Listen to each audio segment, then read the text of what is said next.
How many people are listening really? From South Wales, the latest from our daily newsletter at podnews.net. What would you do if you had 50 people come to see you speak live in a room? What if 5,000 people came? What kind of prep would you do then?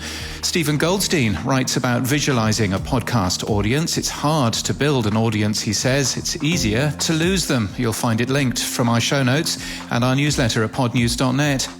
Music from Crosby, Stills and Nash has returned to Spotify. The band removed their music earlier this year because of Joe Rogan. The Bugle audio newspaper for a visual world is to celebrate its 15th anniversary later this year with 4 live shows across the UK and Ireland. And podcast host Transistor has increased the number of monthly downloads that customers get on each plan.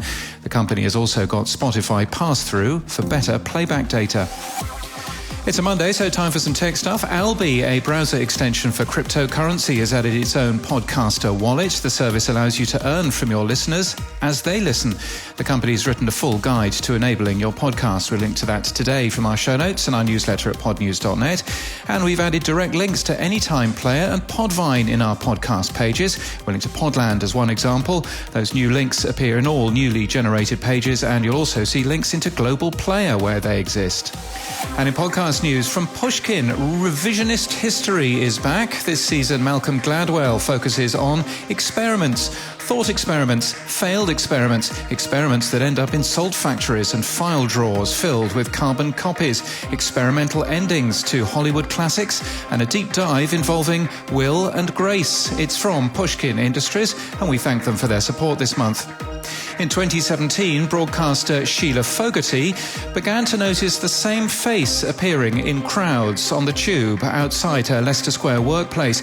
She dismissed it at first, but then the appearances became more and more noticeable. She was there when she met friends, when she travelled across London, at her local train station, and once he was standing right outside her home in southwest London. The Followers is the story of how she realised she was being stalked and how to stop it. The show's available in full on Global Player. And why has there suddenly been a huge rise in shark attacks on a remote island in the Indian Ocean? Reunion Shark Attacks in Paradise looks at the issues that could have led to the increase. It's new today from Hyper Object Industries and Sony Music Entertainment, and available in full in The Binge. And that's the latest from our newsletter. To read all the stories and subscribe, we're at podnews.net.